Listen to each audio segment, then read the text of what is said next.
1981. 5 young friends go and stay in an isolated cabin in the woods for a weekend of drinking and debauchery. However, little do they know that something else is lurking in those woods. And before the night's over, most of them will have been tortured, tormented, maimed, murdered, and dismembered. Until only one member of the group, a young, awkward, unassuming boy called Ash, remains.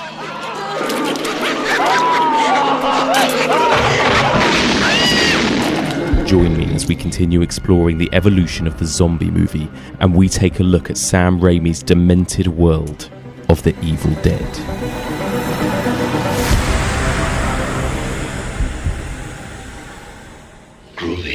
Welcome back to the Evolution of Horror. My name is Mike, and as ever, I am your host. If you're tuning in for the first time, then welcome. In this podcast, we explore and dissect the evolution of the horror genre by looking at particular subgenres across several weeks. We are currently in the middle of exploring the evolution of the zombie movie, and this is part 9, in which, as the intro suggested, we are going to be looking at The Evil Dead and its sequel. So this is spoiler alert for both of the first 2 Evil Dead movies. We do discuss these two in spoilerific detail, and we will also reveal minor plot spoilers for the rest of the Evil Dead franchise. That's Army of Darkness from 1992, that's the recent remake, The Evil Dead from 2013, and the TV show Ash vs. the Evil Dead. So just be warned, all of those properties do get a mention this week. So joining me to discuss all things Evil Dead, one of these 2 movies we're discussing tonight is his favourite film of all time. It is my great pleasure to have back on the podcast once again, Chris Hewitt. Hello, Chris. Hello, Mike. How are you? I am very good, thanks. How are you? Level. Level? I'm level. You're level. I'm great. That's your new is that your I'm new feeling thing? fantastic. Yeah, I have. You live on podcasts, so you just say level to things now. That's what you do. Yeah. I am 1, 2, 3, 4. I am fantastic. I'm great. I am Mike 1, 2. We've upgraded from the cupboard that we're usually in. I was going to say, this is amazing. You've upgraded. It's a much bigger room. Although there's a sofa that's questionable. I sat on the sofa. There's actually a sofa here. So the last couple of times I've been on the podcast, it's been in a dark cupboard of squalor. Yes. And now this is a much bigger. This is a bedsit. Of squalor. Yeah, you could if you stuck because there's a sofa here with some questionable stains. There's a little swivel chair that I'm sitting on. There's a desk. You stuck a cooker in there with some gas and like a sink with one of those where you could pump your own water. It's true, You could live in here. I could live in here. Zombie Definitely. apocalypse hits? Yeah, well, this was going to be my first question for you, Chris. Have you got a zombie apocalypse plan? Have you got a place where you'd go? No, I die in the first 24 minutes. You're the comical Irishman that dies at the beginning. What's going on here? I say, why are all those people up to hide? Oh, what's happening? Are they fast zombies or slow zombies? Let's go with slow. Let's go with the classic. Right. Slow zombies, I would go. It's a tricky one because I would just have to take a leaf out of the Romero book and I would go to a huge mall or shopping center because they have supplies that you could live on for ages. Right? Yeah, I agree. Or IKEA, like just go to IKEA and just wall yourself in, try a different room every week. Yeah. Absolutely fantastic. There's a new IKEA open up down the road from me in Greenwich and I'm very happy with it. Very happy. It's sustainable as well. It's sustainable. It's got a roof garden. Arrows telling you where you need to go at any given time. If a chase happens, you need to get out. It helps. Don't get caught in the marketplace. Yeah, I would go to IKEA and or I would hole up. Obviously, the problem then comes with scavengers and looters and other ne'er-do-wells who want your stuff. It's the bloody people, isn't it? It's in these always movies. the people. You know, Mike. In a way, aren't we the Walking Dead? Have you ever heard that? That's profound. It's reasons like that, Chris, that you're here. When you think about it, aren't we the dawn of the dead? Oh, God. When you think about it, when you really think about it, aren't we the evil dead? Aren't we the army of darkness? Yeah, aren't we the pet cemetery? I don't know. Yeah. Exactly. Aren't we really the incredibly strange creatures who stopped living and became mixed up zombies? Exactly. Aren't we? When you think about it, when you really think about it. Exactly. So, I'm going to ask you, I mean, we'll get to whether or not you'd count Evil Dead as a zombie movie. But in general, are you a fan of zombie movies as a kind of subgenre of horror? I am. Do you like them? Yeah, I do. I love them. If you top 10 horror movies of all time, would definitely have a couple of the Romeros on there. Yeah. Day of the Dead being my favourite. Oh, me too. I love Day of the Dead. It's so good. I love the Underrated. tone. Oh my god, I love the tone. I love Bub. I love the music. I have the John Harrison soundtrack, which has got this sort of funky kind of, almost faux Jamaican thing going on. There's steel drums in the soundtrack, and that's cool, man. Yeah, it's bleak though, right? It's really it's bleak, but it's the. Well, I was going to say it's not the only Romero film because obviously he made 3 more that actually where people actually lived, and obviously Dawn of the Dead ends with 2 people living, but their helicopter's low on fuel and they don't really know where they're going. They don't have a plan. No. The Day of the Dead, for all the bleakness, ends with people alive on a desert island with a means potentially for survival and procreation right there. So it's actually the one that has a bit of hope. And to me, that's the end of Romero's, Living Dead movies. It was a lovely end, and like you say, it's the best one of the trilogy. I'm just going to call it a trilogy. Yeah. Although I got to visit the set of Land of the Dead, and I'm pretty happy with that. That's cool. Jamie Graham did as well because we were on set at the exact same time. Yes, me and Jamie. Yes. Well, Jamie was saying that he was gutted that Romero didn't have time in the end to do sort of interviews on set and that kind of thing. Yeah, but that's fine. That's okay. But Jamie and Alan Jones were also in the same set visit, and they got to meet George. George was in the same hotel as us, and so they were in the lobby just waiting, and George came out, and so he signed Jamie's. Jamie had like a Dead box set with him, which he signed. I was off on the other side of Toronto because we had half a day, and I went to visit my aunt who lives in Toronto. I got back and I was like, anything happened, guys? You look pretty happy. Should we go and see the CN Tower? You did what? You did what? Fuck? You've never forgiven your aunt. No, absolutely not. No. I hope many misfortune befalls her.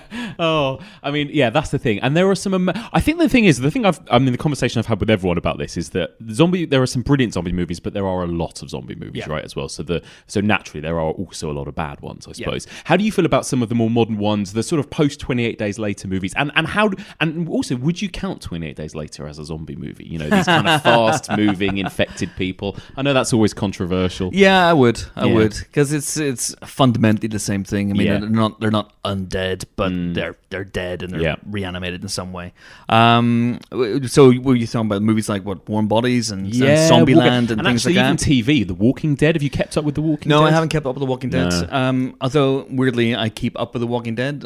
So I kind of check in every now and again. I know what's happening, and and I tell you what, I am excited about. I might check back in to see the TV movies that they're going to do with Andrew Lincoln and Denai Guerrera, who's just announced that she's leaving. By the way, this is a spoiler for The Walking Dead if you don't know this, but she's leaving the main show. She just announced this as Michonne, and she's going to show up in the Rick Grimes movies that they're going to do as well. Now, those I'm interested in as well. Yes. But the Walking Dead, I admire it. I know some people who work on it, and that's cool. It's obviously a phenomenon. It's huge. That's amazing. But yeah, it kind of. It's just a little bit too samey for me. It is a bit, and it's a lot, isn't it? It's long. It's almost like coming to it now. It's quite an intimidating amount of hours and episodes and series, as with so many of these sort of American dramas these days. Yeah, it really is, and it's and it does get a little bit caught up in a sort of cod profundity. Yeah, that actually would have someone saying, you know what? I think we're The Walking Dead. Oh yeah, 100%, and it's very poke-faced, right? Yeah. There's not many laughs to be had in The Walking Daryl, Dead. You're so deep. You're so goddamn deep. So anyway, we're going to talk about The Evil Dead this week. First of all, let's start with this question: do you consider The Evil Dead zombie movies in any way? Well, they're demonically possessed. Yes. So technically, they're not zombies. Yes. They have no craving for human flesh. No. But I'll allow it. Yeah, I know. It's true. And when watching them again, I realised, they're really, really not, are they? They are just demonically possessed people. But I guess there's some tropes. There's some zombie-esque tropes to it. The kind of splatteriness and you've got to dismember them in order to kill them, and that kind of. And it's got the word "dead" in the title. I mean, come on. But that's the thing, that they're evil dead, and most zombies aren't evil. Obviously, the zombies, for example, Return of the Living Dead, actually have intent, and they have a conscience, and they're just evil motherfuckers. But here, they're evil. And they live up to their name. In all 3 movies, which I kind of love. Yes, amazing. Well, let's get into it. We'll talk a little bit about the first, and then I know you're a big fan of the second, so we'll get onto that. That's another statement. Well, exactly.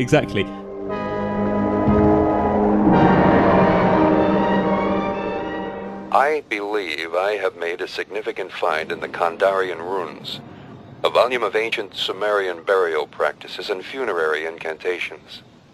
It is entitled Naturan de Manto, roughly translated, Book of the Dead. The book is bound in human flesh and inked in human blood. Hey, what'd you do that for? It's just getting good. I just don't want to hear it anymore, that's all. Scott, come on. You're alone, man. Hey, come on. I just want to hear the rest of it. No big deal. Tatra amistrobin hazarta. Tatir mano mansizon hazan sobar. Samanda robza. Dar his hiker dans de rodza. Ganda. Shut it off. Kanda. Shut it off. Kanda.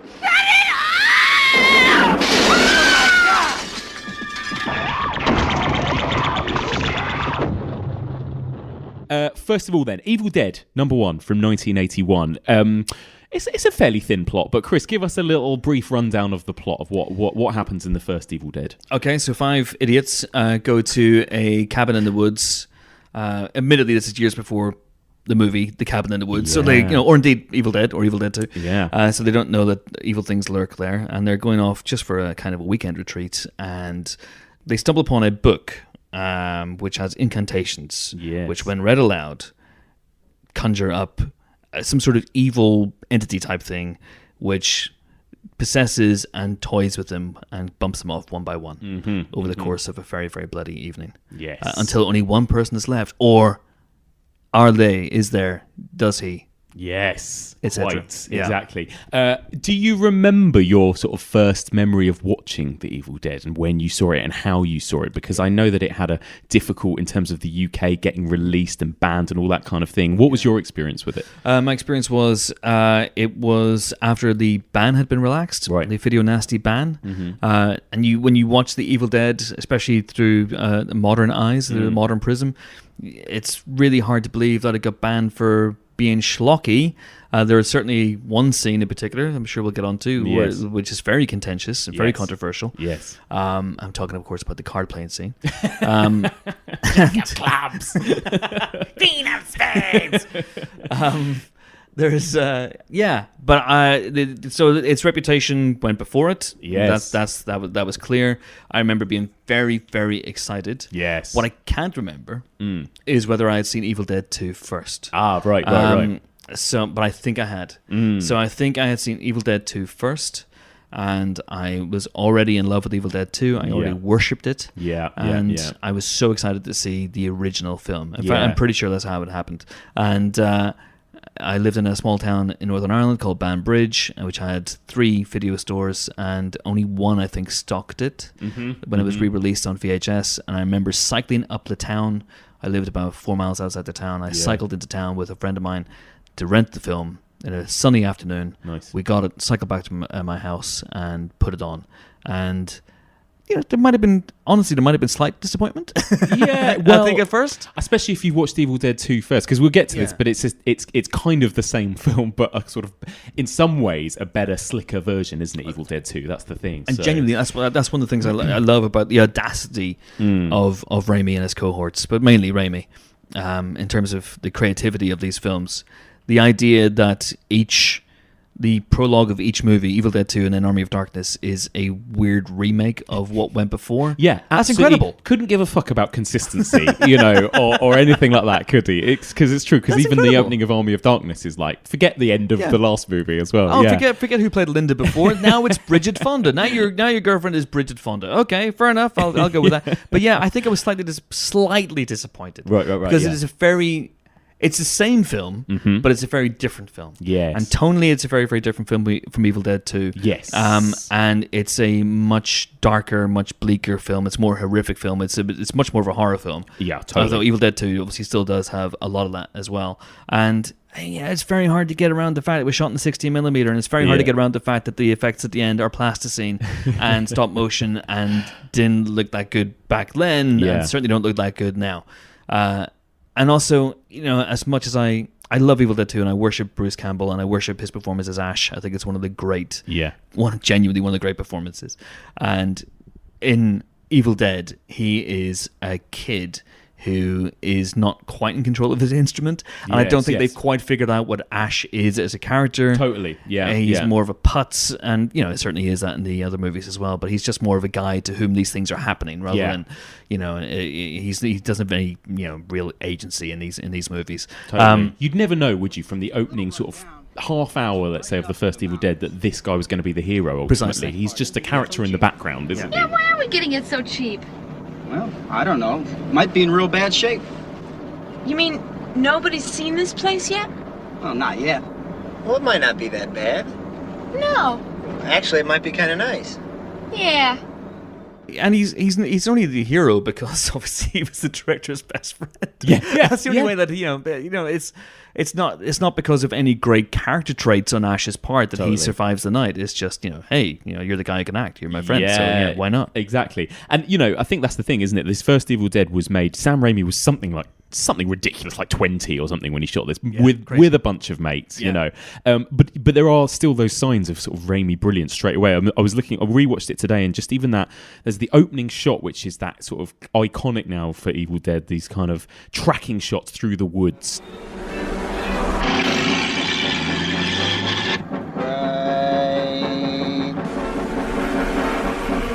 Here.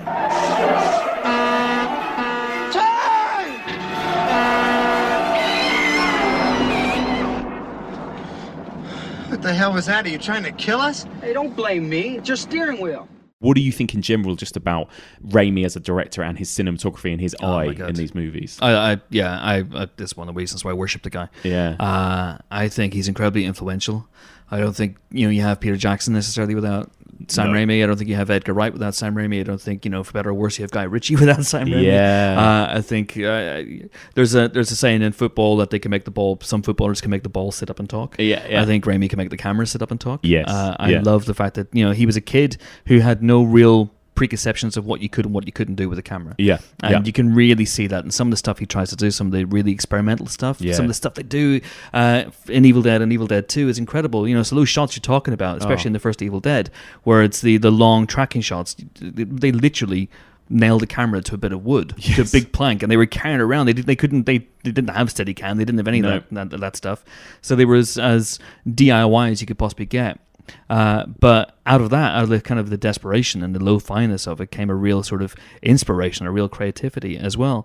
And they do things like on Evil Dead 2, there's a moment where Annie's father, Professor Nolby, comes crashing into our world from his dimension, and there's that sequence beforehand where he's kind of hammering on the walls of our reality. Yes. And Raimi, literally, the film is stretched. They do really interesting things with the sound design. It's amazing, yeah. Because he didn't know there were any rules to break. Even on Evil Dead 2, where he was coming off Crime Wave, which is the great disappointment of his career. It's just saying a lot when you've made Oz Great and Powerful.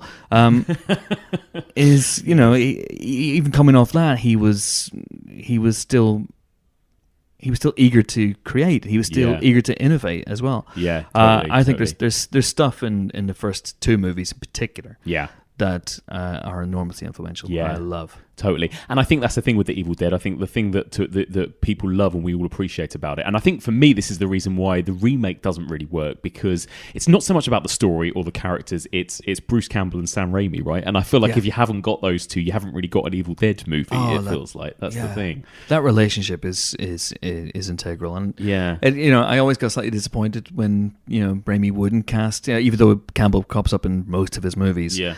That he never really got the big post-Ash lead role in a Sam Raimi movie, because the two of them are fantastic together. They got this lovely antagonistic thing, where there's scenes.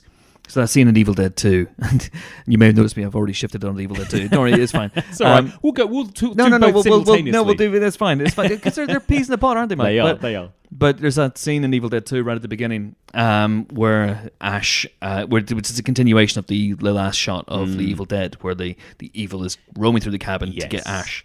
And this is one of the things I love about Raimi's just desire to innovate and to take visual risks, that he then turns it into a massive tracking shot where ashes lifted up into the air and spun around and amazing. demonically possessed and all that. And he's hit with twigs and he's hit with branches. And Raimi was actually hitting him with those twigs. He was wielding those branches and those twigs himself because he wants to inflict pain on his best friend. Right, so and why not? I've heard that especially the first movie was a horrible experience apparently for everyone involved. Awful. Sam Raimi is quite a sadistic filmmaker by the sounds of it, right?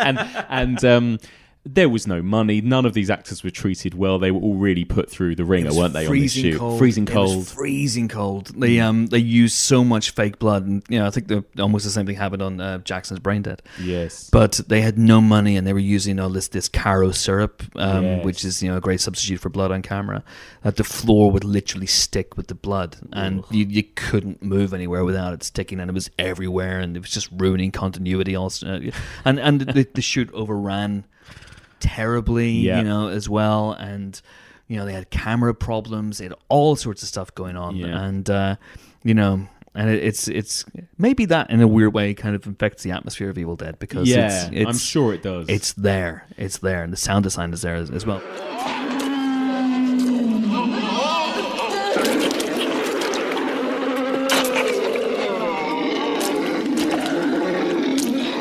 Just a quick thing about the Raimi and his visual style. Yeah.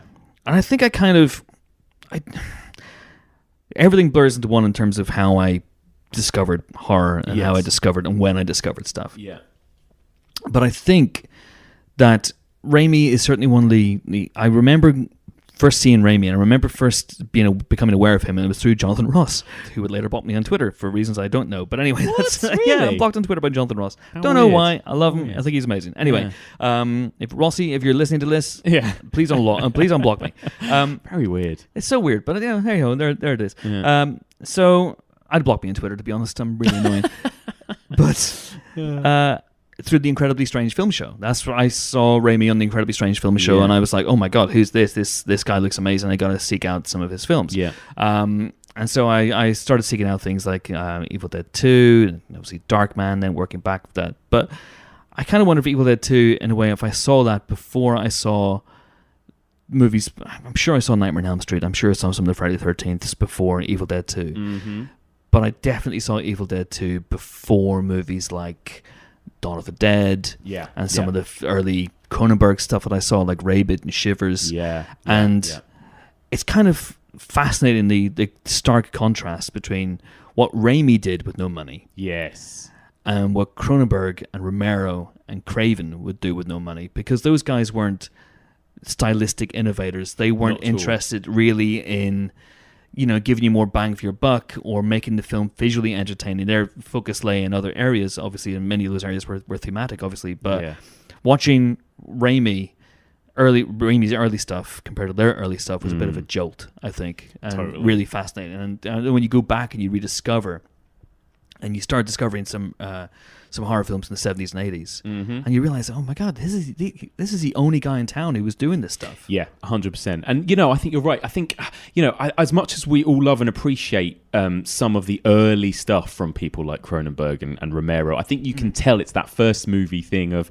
a couple of guests already on this podcast have sort of said, look, I appreciate Night of the Living Dead for what it did, but it's not a whole lot of fun to watch over and over again. Yeah. Whereas I think the Evil Dead, particularly in those movies, and I think just around this time in the early 80s, these kind of genre movies started to get a lot more kind of, they took themselves a bit less seriously, I suppose, didn't they, as well? In some ways, they became a bit more fun and crowd-pleasing, because I think Romero is really going for the throat in terms of, that kind of real dark nihilism, and thematically he's got more on his mind, I think. Of course. I think the Evil Dead movies, I'm not sure how much thematically there is to discuss or there's unpick. nothing. It's perhaps why I like them, because I'm quite empty-headed. But I think it's just pure brilliant entertainment, isn't it? And it's constantly moving in every regard, like every sense of the word. It's just everything feels alive, doesn't it, in that movie? Yeah. This is a guy who will not let you be bored for even a second. And you could maybe argue that that paves the way. I mean, it's quite influential in terms of the the sort of the ghost house experience, the sort of that we have Yes. these days from production companies like Raimi's own Ghost House, but certainly Yeah. Blumhouse and and James Wan with the Conjuring movies, which are Definitely. very much like that. That Yeah. they don't let they Creaky don't let the trap camera doors precisely. and- There's yeah. something happening in almost every shot. There's Yeah. something happening in almost every single frame. Sometimes that can be a bad thing. Yeah, yeah. I think I like a lot of James Wan stuff, so I Yeah. think the Conjuring movies are fantastic. But it's really interesting that he was. If you look back at what was being produced in horror at the time, and certainly there were other directors who were kind of trying to push the envelope, but you look at that movie, Evil Dead, and you go, hang on, this is this guy's first movie? Yeah. And he's, 19, 20 years old? This is crazy. Incredible. Like the last time I saw, most recently I saw a first-time director throw that much stuff at the wall was Boots Riley with Sorry to Bother You. Oh yeah, amazing. Which I was just like, this is incredible. This is so vibrant and so fun. 100%. And he's just trying everything he could Yeah. possibly think of, and that's Yeah. what Raimi was doing. Yeah, definitely. I agree.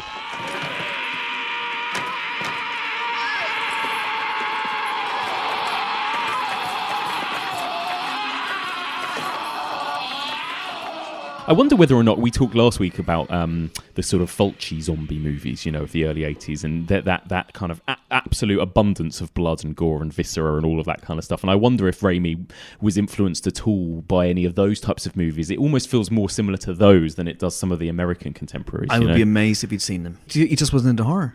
Oh, really? He wasn't into horror. He and Bruce Campbell and Rob Tappert, the producer of the film, made The Evil Dead purely as a financial thing. Yeah. That they thought that they looked around, what sort of stuff was getting made, how much money did they have, what could they do for that money, and how could they get that money back? Because I'm sure you know the story of how The Evil Dead got funded. That they basically went door to door in Detroit, and they started going cap in hand to local investors, dentists, people like that. We're young kids. We're making a movie. We have this kind of proof of concept thing called Within the Woods. Yeah. Check it out. It's some of the stuff in that is replayed almost shot for shot in The Evil Yes. Dead. And they got enough investment to just about get the movie made. So it wasn't about we're horror nuts. If anything, they weren't really into horror. They were just like, this will play at drive-ins. People would go and see a horror movie.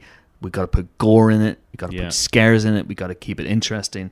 And that's basically why they made it. And I think subsequently, Raimi did have an interest in horror. There's obviously a reference, I think, to The Hills of Eyes. There's a poster in, that's right. so they were aware of it. There were little nods and tips of the hat, but they weren't fans. And I'd be frankly amazed if he had seen any Lucio Fulci stuff. That's amazing. Well, I did think as well when watching it again, it ticks almost every horror box. Like you could almost show this to like an alien and say this is a horror movie. It's like thunder and lightning, the creaky floorboards, the cabin in the woods, the blood, the guts. There's like even that opening with the kind of the bench that is banging against everything about it feels like it's got like classic horror tropes as well as all of this kind of very 80s video nasty type elements as well.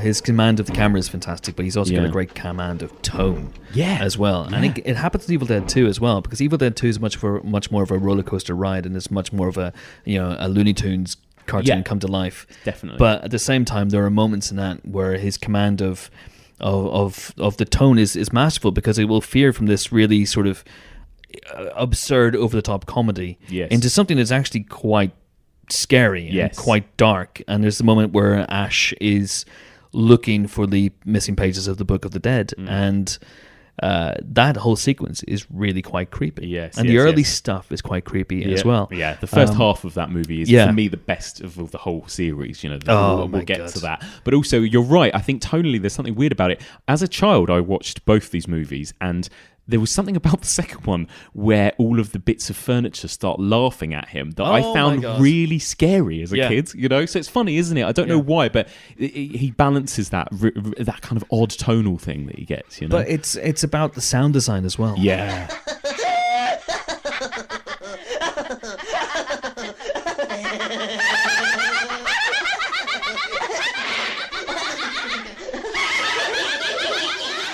One of the things that runs through certainly the first two Evil Deads, an Army of Darkness is his own weird beast. Different kind of thing. That I like, but don't love, if I'm completely honest. but the wind is ever present. Yes. There's a sense that, you know, it's everywhere in the Evil Dead. Yeah. Quiet scenes, loud scenes, the wind is always there.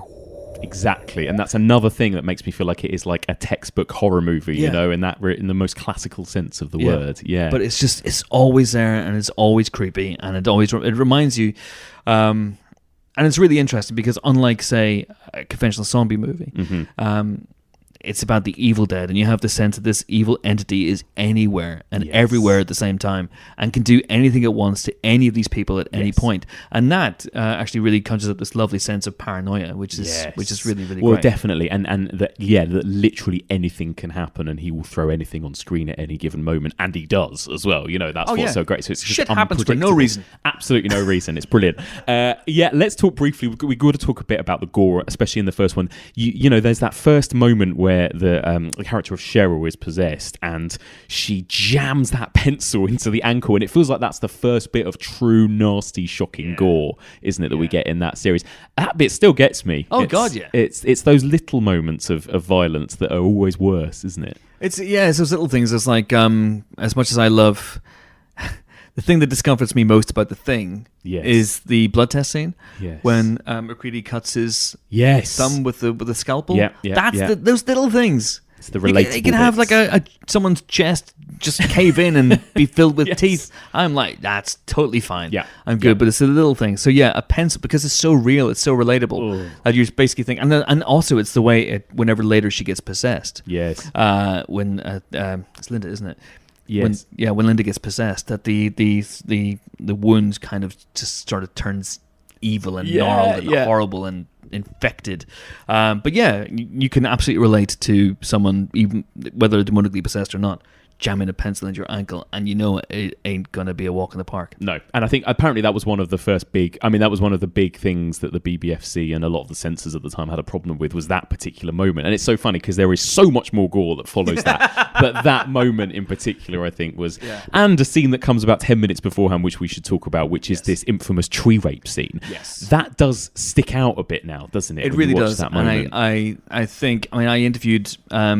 I've interviewed Campbell and Raimi a few times over the years, and I did a big piece. One of my very first pieces for Empire was a big making of Evil Dead, where I talked to both of them at great length. And they have regrets about that scene. I think it absolutely wouldn't fly now. They absolutely would not do it now. It is horrible. It is nasty. It's invasive. It's ugly. It absolutely should be condemned. The sound effects in it, effects are terrible. Grim. It's grim. But I guess all you can say is that they were kids looking to do the thing that would elicit the maximum shock value, and it certainly did. I don't think they thought necessarily about the implications of the scene. I certainly don't think they were. I mean, a 20-year-old dude making a film that is just trying to make it as shocking as possible, basically. But I'm not condoning it, but in any stretch of the imagination.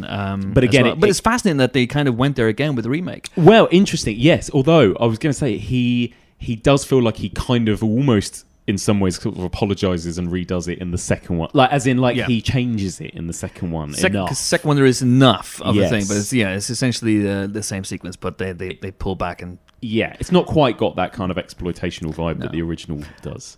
But again, if you look back at it, as much as it's terrifying, this idea that the evil is all around you, can get you at any point, and if it can possess the trees, that it's in itself is a really creepy idea, that it can take control of branches and twigs and tendrils and just do the most horrible, invasive thing to you that can possibly be done. Totally. That's a horrible idea. That's a horror idea. Yeah, agreed. That it is everywhere. It's in the earth, in the soil, in the trees, in the cabin. And again, the production design I love as well, because it really feels like this cabin itself is alive, right? Like the clocks, the animals on the doors, the floorboards, the trapdoor, the walls bleed. Every element of it is alive and evil as well. The creaks, it's so good. Everything. It's such a malevolent place. Yeah, it's the sort of place where you literally are going, why are you staying here? Get the fuck out. Yeah. Absolutely. It's one of those, and it's obviously sparked countless. Almost looks kind of generic now, doesn't it, when you look at the original Evil Dead, because there have been so many Cabin in the Woods movies since, not least Cabin in the Woods. Any other kind of, before we move on to the second one, any other sort of highlights or moments you want to talk about from the original? Yeah, I love the scene where Cheryl first reveals that she's possessed. With the cards, yeah. With the cards, I love that scene. That is Incredible. genuinely scary. I think Ellen Sandweiss is really, she's just great in the role because she's playing for pretty much the second half of the movie. She's playing under heavy makeup. Yes. Which always freaked me out when I saw it in stills and stuff. Definitely. She's great. But that's really great. That we mentioned Jack of diamonds, queen of clubs, 3 of... Is it your card?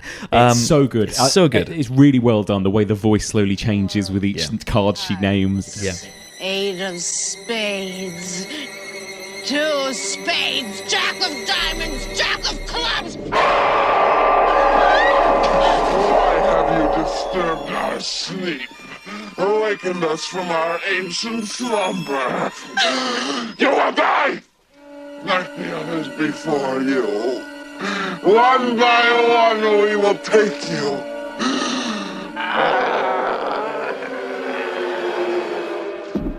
And you're right, I love it. I love from the rest of the movie how she's just this evil presence in the cellar, and there's those kind of point of view shots as she's looking out as well, and all those things he does. Yeah. And they're going, "What's wrong with her eyes?" and all this, looking at her and stuff. It's great. And I think that's the other thing actually. Before we get into the second one, because again, tonally, there's something very different in the second one. This movie is scary, right? I mean, I think it is designed to really be scary. And some of those moments later on, one of the other characters gets possessed, and she's kind of going, "We're gonna get you," and all that. It's like it's properly creepy still, isn't it?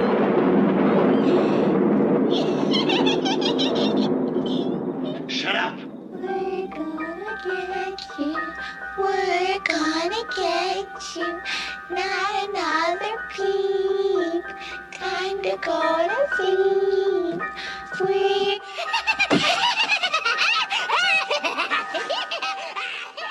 That's one of the great things. It's the Evil Dead, and you get the sense in both movies that if it wanted to, it could have its wicked way with everybody, and they'd be dead within 5 minutes or dead by dawn, whatever you want to say.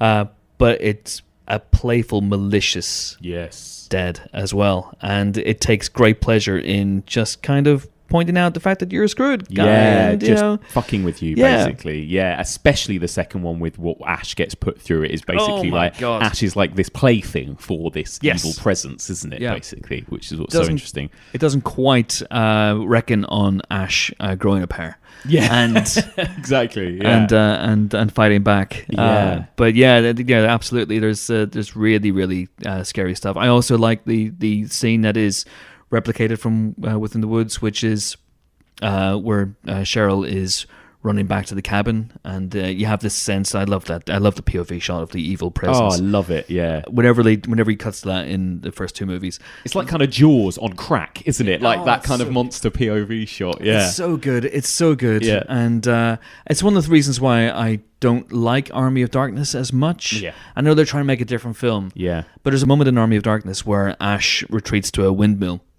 and gets attacked by the evil, and then out of that comes evil Ash and the tiny ashes that are trying to But that sequence feels like an Evil Dead movie, right down to the POV. Definitely, yeah. And that's the moment like, why can't it be like this? Yes, exactly. It's like a little self-contained chunk of Evil Dead within that movie, isn't it? That all of other fans love. Yeah, it's like Jim Bowen and Bullseye. Let's take a look at what you could have won. It could have been like this. It could have been 90 minutes of this. Totally. Yeah, I know. What a strange trilogy it is, really, just in terms of the way these movies go. But I love those point of view shots as well. Yeah, you like you said that moment when Cheryl's being chased is wonderful. With the keys, where she's trying to get the keys. Yes. And it really still works. It really works. And I love just the payoff of just the sheer amount of gore that you get at the end as well, and the kind of eye gouging, buckets of blood. Again, we talked about this slightly with zombie movies. There's something quite kind of cathartic about the violence, and there's obviously the element of wish fulfillment in a weird way. There's this violence without consequence. Because these are evil things. And must be dispatched. And the sheer over the top nature of the gore is something to revel in. And I don't know why the BBFC got their pants in a twist about that whole thing. I know. Yeah, it's kind of great, especially when you look back at the first movie now, and it is literally like this plasticine Armageddon. It's like Nick Park's head exploded. I know. There's something kind of creepy about stop motion animation. I think it's why the Thing freaks me out in that same regard. Actually, it's because of the effort involved, isn't it? It's the kind of jerkiness. It's weird and uncanny, and it's great. But you know that someone has taken months of their life to do that, and then you begin to think, well, they can't. They've got to be. Maybe they're a bit sinister themselves. Yeah. Whereas with CG artists who do obviously things that are just as intricate and just as awful. Yes. But we have the sense that they just go. Right, okay, now I'm going for lunch. Yeah, exactly. That'll render. Yeah, so smooth. It's not quite the same. I know, it's not quite the same, exactly. So, for anyone out there who is still listening to this who hasn't seen The Evil Dead, I mean, would you still, obviously it's very much a product of its time, it was a very low budget movie, would you still recommend The Evil Dead to people, that original Evil Dead? Yeah, but with caveats. Yeah. Because this is absolutely one of my pet hates. When you show people, or when you go to see a movie that is classic and you think is beloved. Yes. And they go with their irony heads on. Yes. And they are determined to laugh at it. And there are things in The Evil Dead, and there are things even in Evil Dead 2 that are slightly clumsy. Yes. And slightly over the top. And if you go determined to find something funny, despite the filmmaker's intention, then you can. Yes. So I would go watch it, but be aware this was made by kids. Yes. For tuppence. Yeah. And you'll have a decent time. Yeah.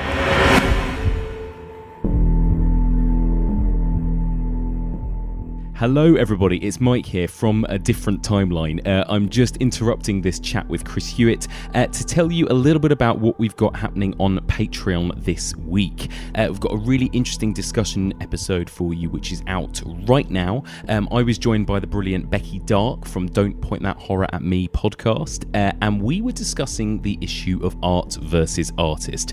I know this is something that people have discussed and talked about a lot recently, and we try and sort of figure out our own thoughts and opinions, as well as reading a lot of comments and feedback from listeners on this topic.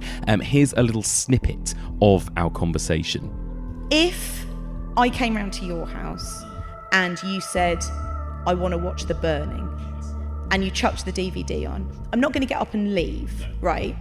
But I'm also not going to actively go out myself and seek watching that movie, because I'm going to be watching it thinking about, somewhere in the back of my head, this rapist piece of shit. I don't need that in my life. There are a lot of movies out there that I want to spend my time watching. My watch list is something like 600 films long.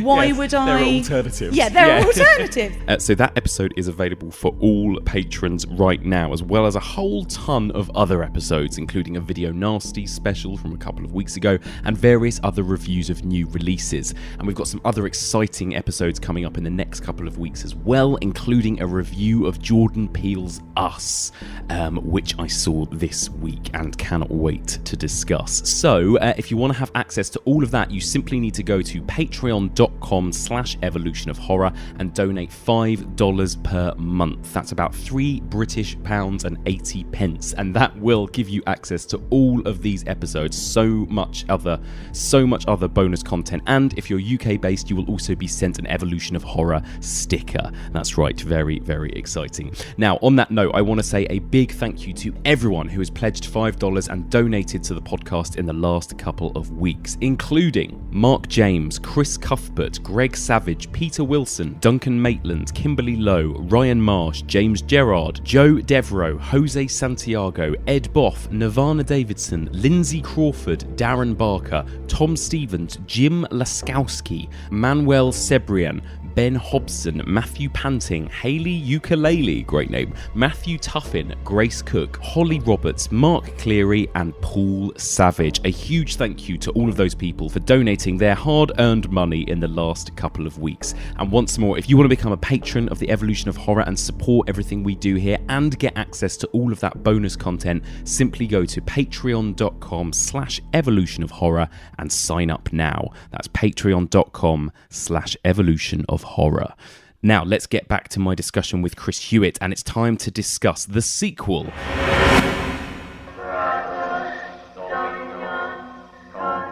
4 years ago, in this quiet forest, in this cozy cabin, something happened.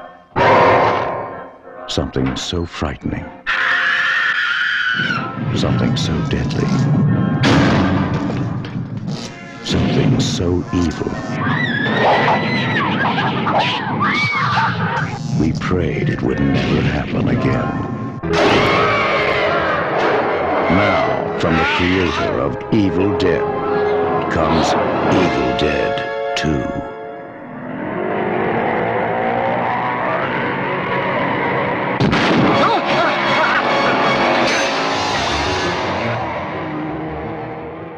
First of all, I want to ask you, because you probably know about this, but like, what was Sam Raimi's intentions? Did he want to make a sequel to The Evil Dead? Did he want to just have another go at making The Evil Dead? You know, what was he thinking when he did this? Well, it was after Crime Wave. Yes. So Crime Wave was meant to be their next big thing, and the fact that their next big thing was their next movie after Evil Dead put them on the map was not a horror film. Should probably tell you really about their Raimi's true intentions really as a filmmaker. Yeah. Crime Wave was a horrible experience for him. It had studio interference from the off. Bruce Campbell was meant to be the lead in that film. They wouldn't. The studio wouldn't Campbell being hired as the lead, so that's why he gets to play the heel in the movie. And of course, he's probably the best thing in the film, of course, as well. Apart from that amazing sequence with the doors, and Brian James is a lot of fun as well. But Crime Wave bruised him as well. So I think with Evil Dead 2 there was a couple of things going on. I think partially it was, what can we get made? Yeah. And we can get a sequel made to our first film. Yeah. And that'll be fine. That's okay.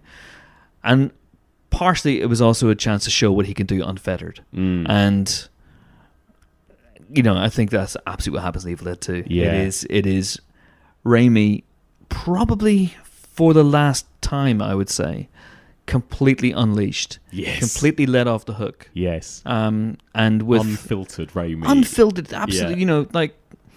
I love Quick and the Dead, but there's stories in Quick and the Dead of how, he wanted to do things like strap a camera to Gene Hackman.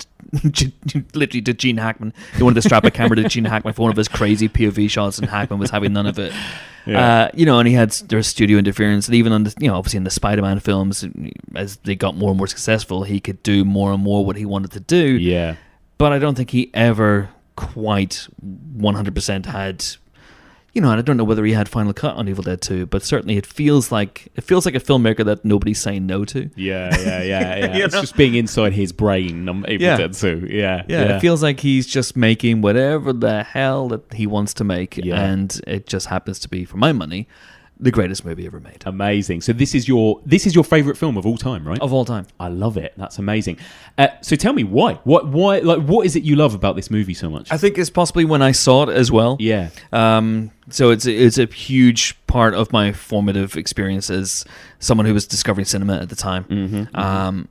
When I see Evil Dead 2, this sounds really pretentious. Mike, we're all the Walking Dead. When you think about it, when you really think about it, but I just see cinema, man. I see the limitless possibilities of cinema. I see visual storytelling that I still think is unrivaled. I see an incredible lead performance, which has got Keaton and Chaplin and Jackie Chan in there as well, but it also has Mel Gibson back when he wasn't a problem, and Clint Eastwood. It has all these things. It is an astonishing lead performance, and why Bruce Campbell isn't the biggest movie star in the world is completely and utterly a mystery to me, and will always be. But it was a movie that just kind of blew my mind. It's like, I didn't know you could do that.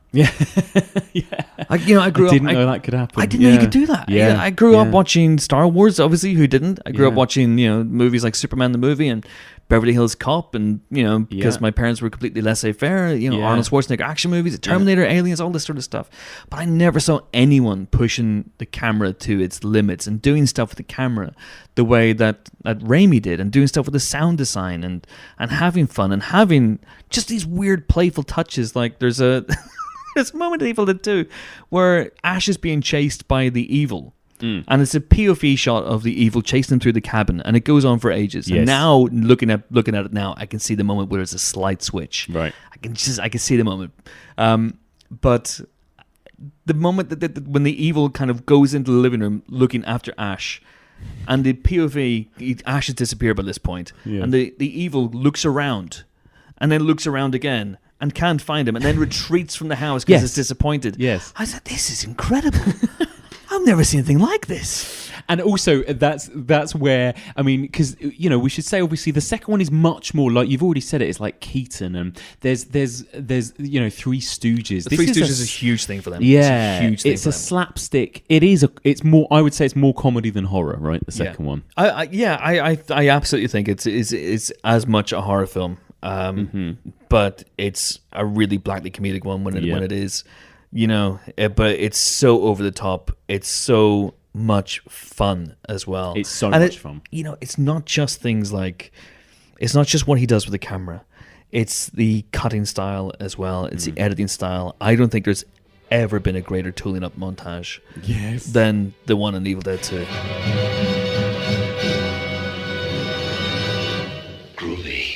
And again, Edgar Wright, I mean, you can see how much Edgar Wright influences are in Evil Dead 2, can't you? I mean, it's just, you just think, this is exactly what Edgar Wright grew up watching, you feel like when you watch it. Yeah. It's incredible. Yeah. And I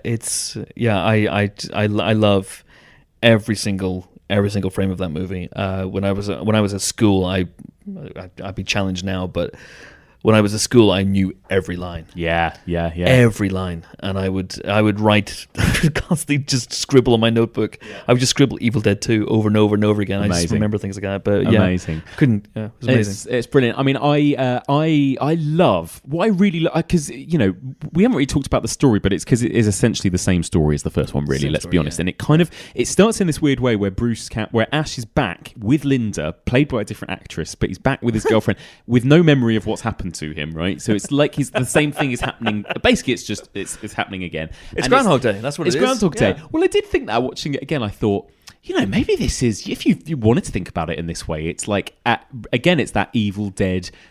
Ash is being fucked with. He's in this like perpetual hell almost, reliving the same thing again. He's always stuck. But anyway, you get this kind of what feels like the whole sort of first movie in about the first 10 minutes, don't you? Essentially, and then it kind of catches you up, and you get to that shot that is the final shot of the first film where the camera's tracking and he spins round and everything. But I love the sort of half hour that follows that when he is on his own, him versus his hand, the furniture and the cabin. I could have watched 2 hours of just Ash in that cabin, I just love it. I think that's the best section in the whole of the Evil Dead series,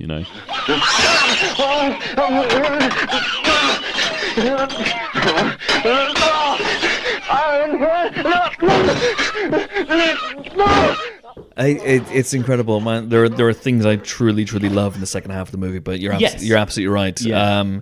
The second half of the movie is where we get that tooling up montage. It's where we get groovy. It's where we get Henrietta. But it's the first half of the movie. The torment of Ash is incredible, good. And it's scary. Yeah, it is scary. There are little things like.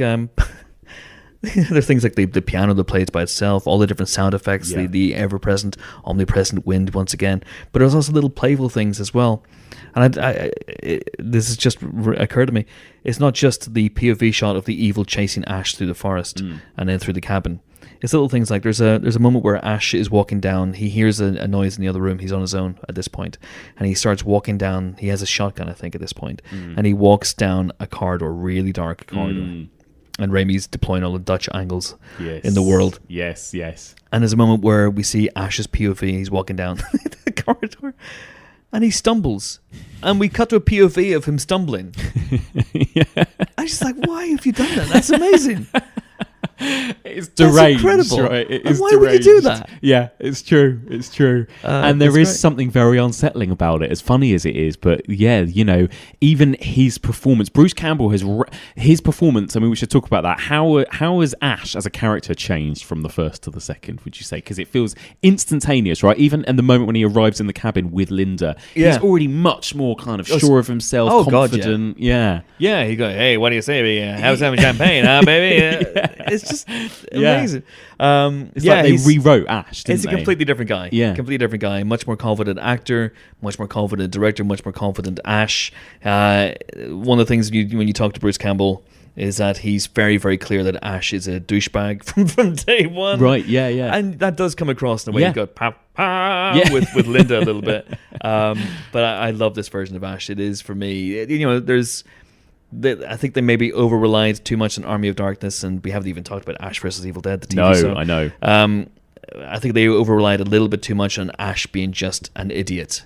Yes. And I don't think he's an idiot in Evil Dead 2. No. I think he's just an unlucky guy, but he's a very, very confident guy. He's hysterical, right? He's hysterical. He has one of the greatest arcs in horror movie history, because he starts out as just this guy who wants to have a lovely weekend with his girlfriend, and then he ends it, and this is a comparison been made before, he ends it as Mad Max. Yes. And in the course of a night. Yeah. A single day. In the course of 24 hours that happens. Yeah. It's incredible. Yeah, it is amazing. It's incredible. But I love the momentum of that film. I love the momentum of Campbell's performance. He sells everything. Yeah. So you have the opening. The movie really kicks into gear when he tries to escape and he gets to the bridge. Yes. And the bridge has been destroyed by the evil.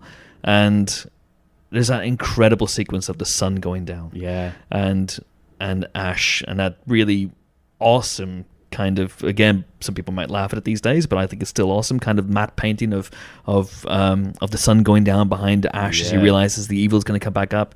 Then it turns to this sort of amazing POV car chase type thing. Yes. It's just phenomenal. And then it leads into the POV shot that I talked about as Ash escapes, and that's where the movie begins, really. Yes. And once it gets going, it doesn't really let up, which is weird, because a lot of it is just a man on his own in a rocking chair going mad. It's amazing. And I think, you're right.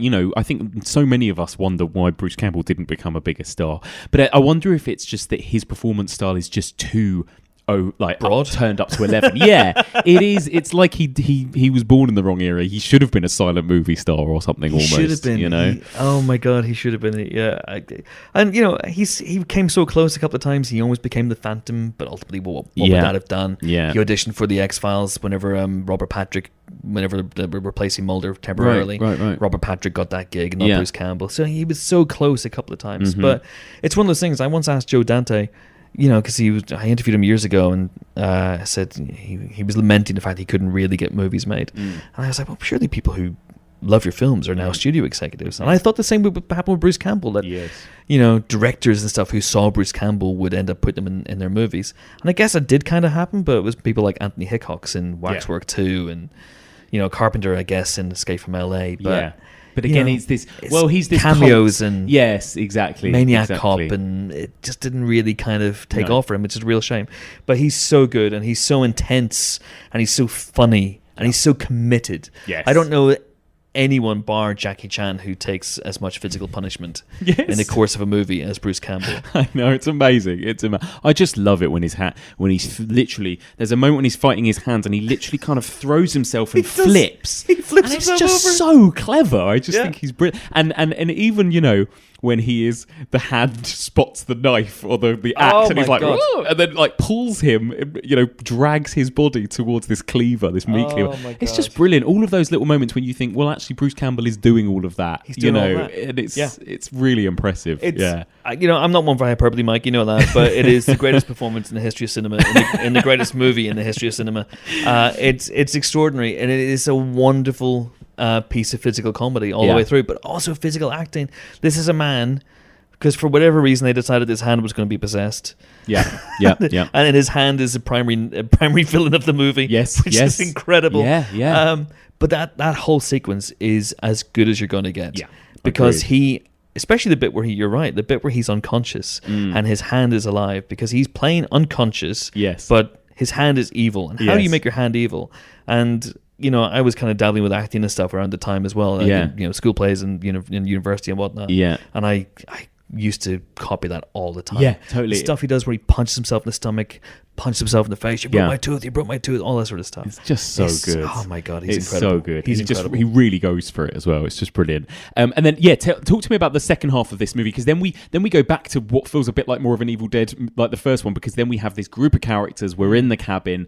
People start getting possessed. People start getting dismembered again, and all of that kind of thing. I think what they realized probably was that you can't have Ash really on his own for 90 minutes because where are the stakes? Yeah, of course. You know, you need people to dismember. You need people to get possessed. And there's a lovely switch in this movie where Ash gets possessed and becomes the bad guy of the movie for about 10 minutes, and it's legitimately scary. I mean, that there's some amazing jump scares. Raimi's timing on jump scares and the way he positions his camera, the way he blocks his jump scares is phenomenal as well.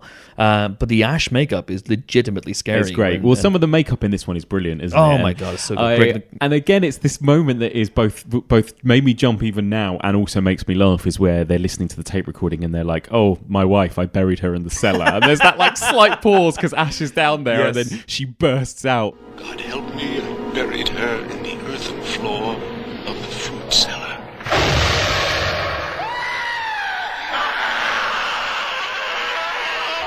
Once in my fruit cellar. Someone with a fresh soul. It's Ted Raimi. Is it? Yeah, that's Ted. I did not know that. That is Ted Raimi, Sam's brother. That's Henrietta. Go. Yeah, God help me, I buried her in the earthen floor of my fruit cellar. It's so good. It's so good. And Ash is down there just like, there's just that slight few seconds of, oh fuck, before it all kicks off. It's so brilliant. The timing is so good.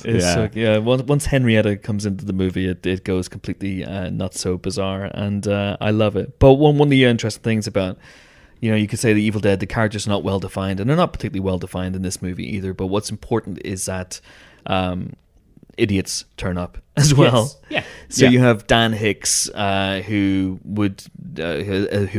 Jake, and he went on to become a kind of almost a Raimi regular. He's in Dark Man as well. Right. So Jake's an idiot, and you need people who are antagonistic towards him, which really doesn't happen in Evil Dead. Yes, they all have the same goal. Yeah.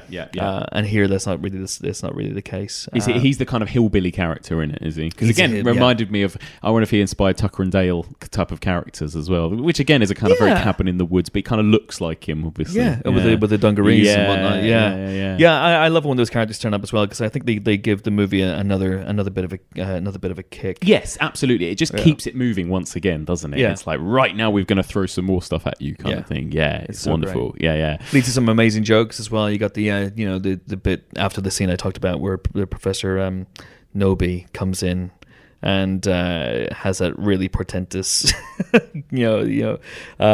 warns him of their imminent demise. Yeah. And then you have that incredible joke where Bobby Joe goes, "Jake, you're holding my hand too tight," and he goes, "Oh, honey, I ain't holding your hand." And it's brilliant. It's such an obvious joke, but it's so funny. It's so funny because we talked about that moment. That moment happens in Robert Wise's The Haunting in 1963, and obviously that is very subtly done, and it's like there's a moment and she sort of goes, "You're just squeezing my hand too tight," and then there's this realization of, oh, the woman who she thinks is holding her hand is on the other side of the room, and you don't see anything, and it's so funny, and it's like this is the Raimi version of that, where you get this, zombie severed hand, and it's kind of funny and creepy all at the same time again. Yeah. Can we talk about the hand a little bit more, because the hand is incredible for me, and there's that whole sequence.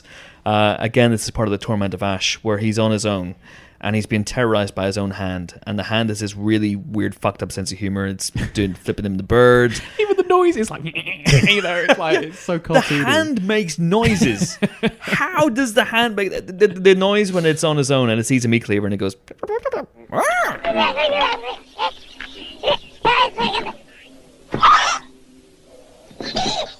And it's crawling towards the cleaver. It's incredible. Yeah. But that kind of the hand is what triggers the. I mean, there's OTT gore already, but the bit where the chainsaw flies into Linda's body and Ash gets splattered in gore, but the hand really triggers the OTT gore in the film.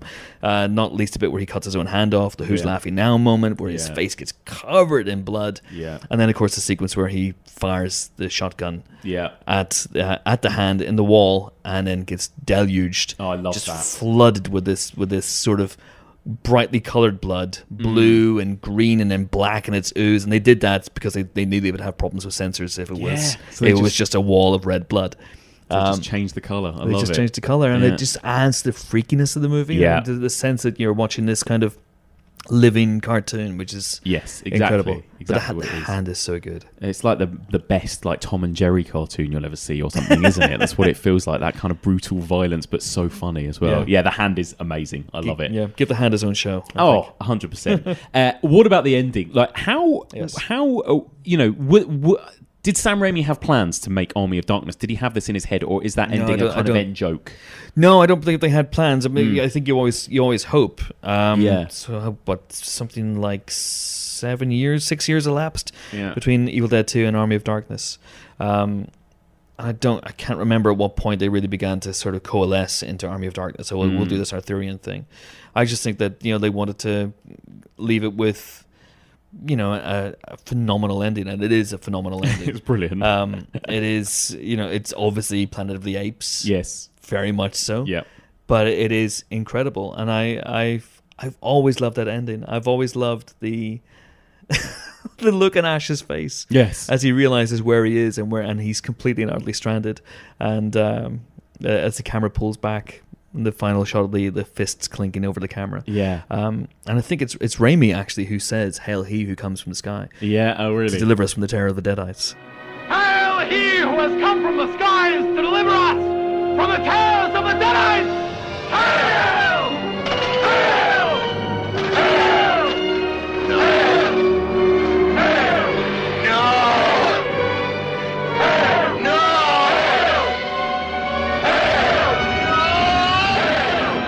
It's just so mental. I mean, who'd have thought when you start off watching that film in that opening scene that that's how it's going to end as well?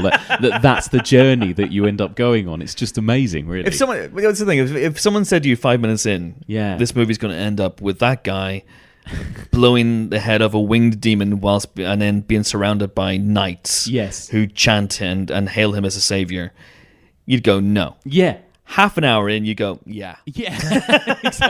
I see. I can what's totally happening. see that's going to happen. Yep, totally. Not least, of course, we do actually see it. It's one of the things we do see. There's a moment where they see it in the page of the Book of the Dead. I love There's that. a little prediction of you see a little drawing of Ash with the car. Yes. As the savior. He will become. I love all of that kind of stuff. It's brilliant, isn't it? I mean, obviously, you would still recommend the Evil Dead 2 to people. This is interesting. I hosted a screening of Evil Dead 2. My wife does not like horror films. Right. She can't stand horror films. So I hosted a screening of Evil Dead 2 a few years ago at the Phoenix in London, a midnight screening. And it was really, really fun to do. I'd never seen it on the big screen before. It was incredible. Only about 30 people came. But those 30 people were the happiest people in London that night. Of course. And my wife couldn't see this. She couldn't watch it. She couldn't handle it. And I felt so sorry for her. So I was about to say, if you don't like Evil Dead 2, then there's something fundamentally wrong with you. But since my wife doesn't like it, I won't say that. You can't say that. No. But what I will say is that, if you have a tolerance for horror films, and you're okay with movies in which men dressed in denim attach a chainsaw to their severed hand and it somehow still works. Yeah. Never really figured that one out. No, don't have and to then think about use that to lop the head of a giant mutated sort of demon woman. Yep.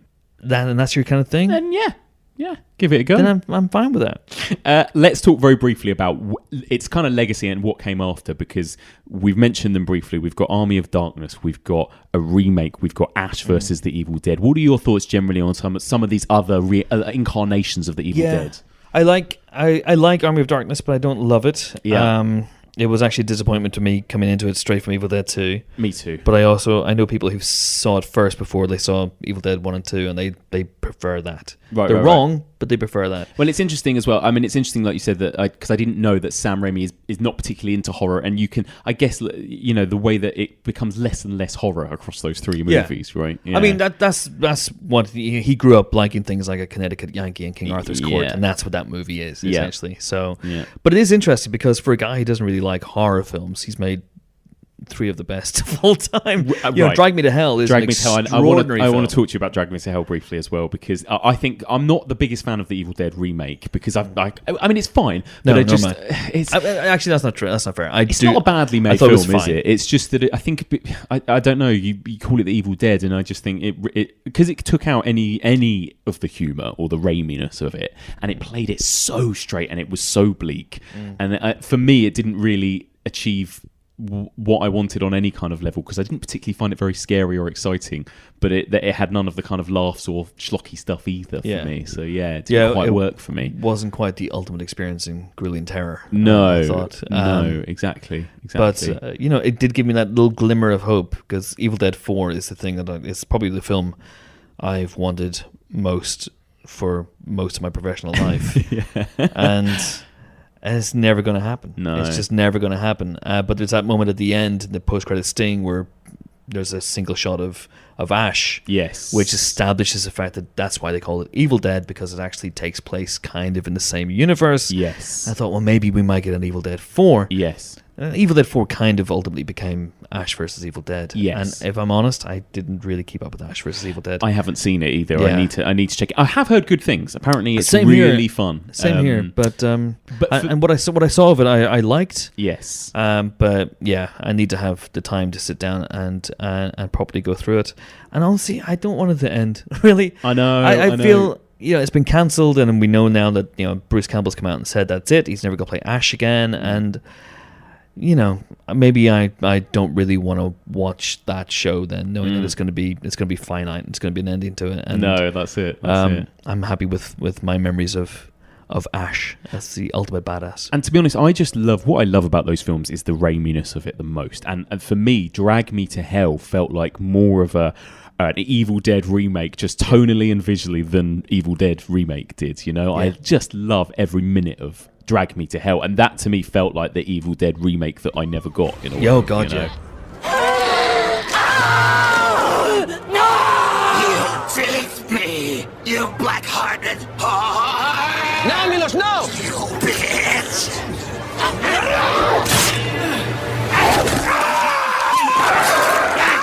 Seance with the evil demon goat. The just fight incredible. in the car with the old lady. Again, it's just, there are so few other films and directors that can achieve that. Again, it's like absurdity and scariness and hilarity all at once, and gross. It's just brilliant. And again, there's so few films. Drag Me to Hell nails it, and there's few others that do that. Since the Evil Dead movies. Drag Me to Hell felt to me like Raimi had been away from horror for a long, long time. And if you want to talk about Raimi and horror as well, we should talk about the Doc Ock sequence in Spider-Man 2. We definitely should, yeah. Because that is him cutting loose. And obviously in a PG-13 superhero movie. Yeah. But that's kind of him going, okay, maybe he didn't grow up loving horror. Yeah. But certainly I think Evil Dead and Evil Dead 2 introduced him to it, and he was like, oh, this is good, and I'm good at it. Yes. And I can scare people. I know how to scare the shit out of people. And the Doc Ock birth sequence in Spider-Man 2 is a mini masterpiece of horror. I agree, and I know a lot of people, still rank Spider-Man 2 as one of the all-time great superhero movies. What are your thoughts on the Raimi Spider-Man trilogy in general? Yeah, I think they're very much like the Evil Dead trilogy. Yeah, the first one, absolutely, the first one is good. It's fine. It's okay. I enjoy it a lot. It's quite earnest. The second one is amazing. And the third one is not great. It has its moments. The third one has its moments. So it almost exactly follows the path of the Evil Dead movies. That's so true. Yeah, that's really weird. Drag Me to Hell is incredible, and you could argue it does feel like an Evil Dead 4 in so many ways, but it felt to me like it was him after some time away from horror, that sequence in Spider-Man 2 notwithstanding, and coming back and going, you know what, I'm going to show these young whippersnappers what I can do, and then I've still got it, baby, still got it. And that movie is, again, it's frenetic and it's crazy and it doesn't let up. But there's also moments like that scene you talked about in the car, which ends up in a fight sequence. But there's an incredible shot where Alison Lohman sees a handkerchief, yes, fluttering, and she follows it, and the camera follows it round. and then we become aware of the presence behind her, the old lady sitting in the car. And it's a slow reveal. It's not a jump. It's a slow reveal. And it's so beautiful. Oh, God, it's so good. It's so good. And then the craziness starts. And then the camera work comes out. And then it's just, it's full on crazy, Phil. Yeah. I love it. And I'm so sad that he hasn't made a movie since All Is Great and Powerful. Yeah, I know. What's happened to him? Is he going to do any more? What's he doing? He keeps being linked with stuff. He was one of the first people linked with Warcraft. He was linked to a Jack Ryan movie. Yeah. He was been linked recently to a Bermuda Triangle movie, which would be more of a sort of an adventure type thing. Right. But yeah, he's obviously producing a lot of stuff. He directed the pilot of, which I did see, of Ash vs. Evil Dead. Yeah. So he's doing a lot of TV stuff, but it's strange in a way that a guy who directed the 3 Spider-Man movies either can't or doesn't want to get movies off the ground at the moment. Because those movies were so big. Whatever you think about them, they were huge, weren't they? They made like all the money. Yeah. So it is crazy. It is. But, it is. You know. Maybe he's just chilling out, I suppose. Maybe after having done 3 of the biggest superhero movies, maybe he's just chilling out. Maybe he's just relaxing, enjoying himself. Yeah, exactly. Yeah. Amazing. Chris, thank you so much once again for joining me. Yeah, sorry for going on so long. I love it. Like I said earlier, I think this is the main reason I started this podcast in the first place, was to eventually get to chat about Evil Dead 2 with you. Thank you so much. Where can people find you if they want to come find you online and your podcast and that kind of thing? Okay, I'll be holidaying in a cabin in the woods later on this month. I may not come back from that. I'm on Twitter as @ChrisHewitt. I host the Empire podcast every single week. Occasional breaks for good behavior, and you can check that out at all good podcast app platforms. Lovely. And obviously Empire as well. Empire Magazine, the world's biggest movie magazine. Buy movie magazines, people. Buy more movie magazines. Buy magazines. Yeah, agreed. Buy things. Buy things. Let that be a lesson to you all.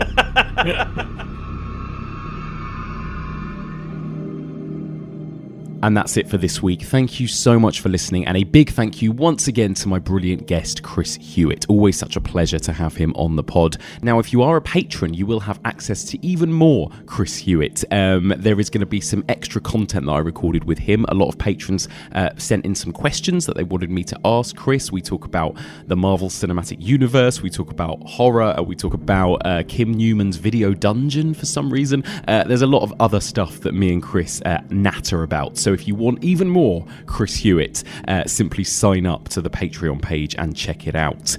So, what did you think of this week's episode? What do you think of the Evil Dead movies? I know they're not strictly zombie movies, but do you agree with me that they share a lot of the zombie tropes and belong in the conversation? Or do you think I'm completely wrong? Get in touch. The email address is evolutionofhorror@gmail.com. You can find us on Twitter, on Facebook, on Instagram, and don't forget to follow us on Letterboxd. That's where you can keep up to date with what movies we're going to be covering throughout the rest of the series. You can find all episodes of this podcast, including 3 whole seasons, all on our website. Just go to evolutionofhorror.com. That's where you can listen back to everything we've ever done, lots of bonus content, and there's also some great written pieces in the blog section. So do check that out, evolutionofhorror.com. You can find this podcast on all major podcast platforms, including iTunes, Acast, Stitcher, Podbean, and various others. And if you get a chance, please do subscribe. Please do rate and review us if you get a spare few minutes. So next week, we definitely go back to traditional zombie movies. I mean, I don't think you could argue that these 2 movies are anything but definitive zombie movies. In fact, one of my guests makes the argument that one of these movies we're discussing next week is the first official zombie movie. So tune in next week to hear him elaborate on that point. So next week, I'm going to be discussing 2 films with 2 different sets of guests. First of all, I'm going to be discussing George Romero's Day of the Dead from 1985, the last one in his trilogy, because he only did a trilogy, right? There weren't any more. I'm going to be joined by 2 guests, wonderful married couple who are both horror filmmakers, Kat Davies and James Moran. James Moran is actually the director of the brilliant Cockneys vs. Zombies, so there's even a zombie connection there. So they will be joining me to discuss Day of the Dead. And then in the second half of the podcast, I will be joined by the Arrow Video Podcast's Sam Ashurst, and me and him will be discussing Return of the Living Dead, also from 1985. And he will be arguing his point as to why he thinks Return of the Living Dead is the official first ever zombie movie. So join us next week for all of this and more on the evolution of horror.